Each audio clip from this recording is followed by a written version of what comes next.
आपका हार्दिक स्वागत है। नमस्कार दोस्तों, युक्ति आईएएस में आपका हार्दिक स्वागत है। एक्चुअली मेरी छोटी बहन मुझसे उसको पढ़ा रहा हूँ बैठा के, तो रोज़ मेरा वीडियो वो देखती है। जब भी मैं वीडियो बनाता हूँ तो कई दिन से कह रही है कि भैया मैं बोलूँगी आज। तो मैंने कहा कि चल, इसको तो लाइन बाई लाइन याद हो चुका है जो रोज़ मैं आप लोगों को बोलता हूँ, जो टैग लाइन। नमस्कार दोस्तों, आपका युक्ति आईएएस में हार्दिक स्वागत है। तो आ, चलिए मैं क्वेश्चन पे बात करता हूँ। तो और कुछ कहना है? नहीं, क्या हुआ? स्वतंत्र। अच्छा, लास्ट की लाइन क्या है? तब तक के लिए पढ़ते रहिए, स्वस्थ रहिए, मस्त रहिए। धन्यवाद। जैसा आप लोगों ने सुना होगा, तो अन्यथा ना लें, हंसी मजाक भी होना चाहिए पढ़ाई के साथ साथ। तो अभी 5th क्लास में है, मेरी मौसी की लड़की है, और इसको मैं बैठ के मैथ पढ़ा रहा हूँ। आप लोग का भी क्वेश्चन सॉल्व भी कर रहा हूँ, इसको भी पढ़ा रहा हूँ। तो चलिए अब किसी एक क्वेश्चन पे आते हैं, ज़्यादा डीप में नहीं जाऊँगा। चलिए, पहला क्वेश्चन क्या पूछा था आप लोगों का? हेलीकॉप्टर मनी के संबंध में कौन सा कथन असत्य है? यही पूछा है, असत्य पूछा गया आपसे। आप लोग जिस तरीके का परफॉर्मेंस आप लोग देख रहे हैं, जो प्लेट ग्रुप के जो जो लोग हैं, बहुत अच्छा, बहुत सराहनीय है। आप लोग ने जितना मेहनत कर रहे हैं, मुझे बड़ी खुशी है कि अगर 2 लोग भी, 4 लोग, 5 लोग, जो लोग भी, जितने भी हैं हमारे, टोटल 8 या 9 लोग हैं, टोटल 8 या 9 स्टूडेंट हैं। बहुत अच्छा परफॉर्मेंस है, और इसी तरीके से आप लोग अगर कोशिश करते रहें तो निःसंदेह सफलता को आप लोग प्राप्त करेंगे। और मुझे बड़ी खुशी है, वाकई में मैं बहुत खुश हूँ। रियली मैं बहुत खुश हूँ मैं इस बात को लेकर। ये अप्रिसिएशन का बिल्कुल आप लोग उसके पात्र हैं कि जिस तरीके से आप लोग मेहनत कर रहे हैं, बहुत अच्छी बात है। चलिए, पहला क्वेश्चन है कि हेलीकॉप्टर मनी के संबंध में कौन सा कथन असत्य है? यही पूछा गया था आप लोगों को। पहला दिया कि हेलीकॉप्टर मनी की अवधारणा सर्वप्रथम ब्रिटिश अर्थशास्त्री हैलीबन द्वारा दी गई थी। ब्रिटिश तो नहीं था, मैंने तो अमेरिकन पढ़ाया था, ये तो वैसे ही गलत हो गया। किसी भी क्वेश्चन में, जो नए स्टूडेंट हैं वो ध्यान से देख लें, किसी भी क्वेश्चन में एलिमिनेट मेथड बहुत इंपॉर्टेंट होता है। एलिमिनेशन करना किसी भी क्वेश्चन का, कई बार तो आंसर उसी से आ जाते हैं।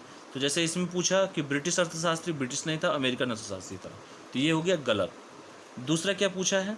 इसमें असीमित मात्रा में केंद्रीय बैंक द्वारा धनराशि का मुद्रण किया जाता है, बिल्कुल किया जाता है। सी पूछा है, एक संघर्षग्रस्त अर्थव्यवस्था को पुनः ट्रैक पर लाने के लिए अप्रत्याशित रूप से धन की डंपिंग करने के लिए किया गया था, बिल्कुल किया गया था। तो इसमें क्या पूछा है? असत्य। असत्य कौन सा है? वनली ए। तो आप सभी लोगों ने आंसर भी दिया था, तो इस पहले का क्या हो जाएगा? वनली ए।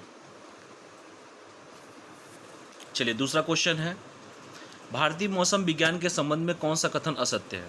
ठीक है, तो हम इसके बारे में बता देते हैं। बाकी सभी लोगों ने आंसर अच्छा दिया था, सब लोगों ने दिया था इसका आंसर। यह पृथ्वी विज्ञान मंत्रालय के अंतर्गत कार्यरत एक प्रमुख एजेंसी है। क्या यह कथन सत्य है? बिल्कुल सत्य है। 27 अप्रैल 1949 को यह विश्व मौसम विज्ञान संगठन का सदस्य बना, बिल्कुल बना, सत्य है। इसके 6 प्रमुख क्षेत्रीय मौसम विज्ञान केंद्र है, यहाँ लाइन तक तो सत्य है।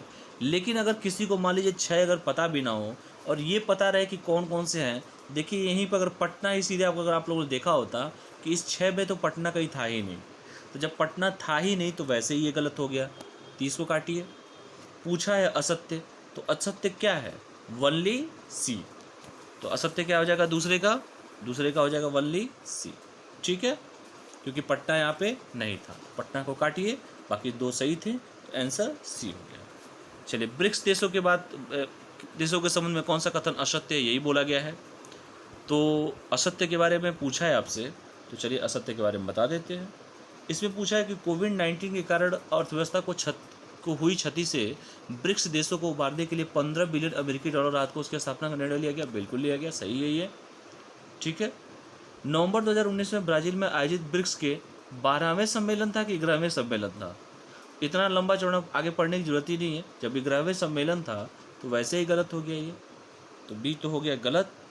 सी आते हैं कि ब्रिक्स समूह देश के विश्व के लगभग 26% भूभाग और लगभग 42% आबादी रहती है, ये सत्य। पूछा है असत्य, असत्य कौन सा है? Only B. तो देखिए किस ऑप्शन में दिया है? तीसरे पे, वनली बी, यानी तीसरे का क्या हो जाएगा? बी हो जाएगा। चौथे क्वेश्चन में थोड़ा ध्यान से आप लोग पढ़िएगा क्वेश्चन को, और सर ने ट्विस्ट किया है क्वेश्चन को लिखते समय, क्योंकि आप कभी देखते होंगे कि हिंदी और इंग्लिश में जब भी कोई द्वंद्व होता है तो इंग्लिश वाले को ही वरीयता दिया जाता है। पहला क्वेश्चन दिया है कि ओलिवर रिडले के कछुए के संबंध में कौन सा कथन सत्य है, जो यूपीएससी का क्वेश्चन भी था। यह मुख्य रूप से प्रशांत, हिंद और अटलांटिक महासागरों के गर्म जल में पाए जाने वाले समुद्री कछुओं के माध्यम आकार की प्रजाति है, बिल्कुल सत्य है। IUCN द्वारा जारी रेड लिस्ट में इसे संवेदनशील नहीं था, ये अति संवेदनशील था। वनरेबल इंग्लिश तो इसकी सही लिखी है, लेकिन जो हिंदी है संवेदनशील, ये गलत लिखा है, अति संवेदनशील होता है। ठीक है, इंग्लिश सही है, हिंदी गलत लिखा है, इसलिए बी क्या हो जाएगा, गलत। मैक्सिमम स्टूडेंट इसमें कंफ्यूज होंगे। तो क्वेश्चन ही ऐसा बनाया गया है कि इंग्लिश और हिंदी का द्वंद्व भी सर रोज़ कुछ ना कुछ ट्विस्ट करते रहते हैं, तो आज उन्होंने एक ट्विस्ट कर दिया। तो इंग्लिश सही है इसका, हिंदी गलत लिखा है, अति संवेदनशील था। ठीक है, तो ये बी गलत हो गया। ओलिव रिडले कछुए हजारों किलोमीटर की यात्रा कर उड़ीसा के गंजम तट पर, ये तो सत्य है। पूछा है सत्य कौन सा है। अब ए और सी तो आपका सत्य है। अब देखिए किस ऑप्शन में दिया हुआ है ए और सी, तो ये है ऑप्शन डी है। ठीक है, तो फाइनल अगर मैं कमेंट की बात करूं तो आपका पहले का हो जाएगा ए, सेकंड का हो जाएगा सी, थर्ड का हो जाएगा बी एंड फोर्थ का हो जाएगा डी। ये आज के क्वेश्चन का एनालिसिस है। अगर भी कोई भी डाउट हो तो आप लोग कमेंट कर सकते हैं, और मेरी सिस्टर जो है लास्ट का कमेंट वही देंगी आज। चलिए आप बोल ही दीजिए। तब तक के लिए स्वस्थ रहिए, मस्त रहिए और पढ़ते रहिए। और धन्यवाद। आप भी पढ़ते रहिए। ठीक है, आप भी मैथ का क्वेश्चन सॉल्व करिए। ठीक है सर, जैसा कि आप लोगों ने सभी लोगों ने सुना, स्वस्थ रहिए, मस्त रहिए और पढ़ते रहिए। तो आप लोग पढ़ाई करिए और कल हम फिर मिलते हैं। ठीक है, तब तक के लिए गुड नाइट।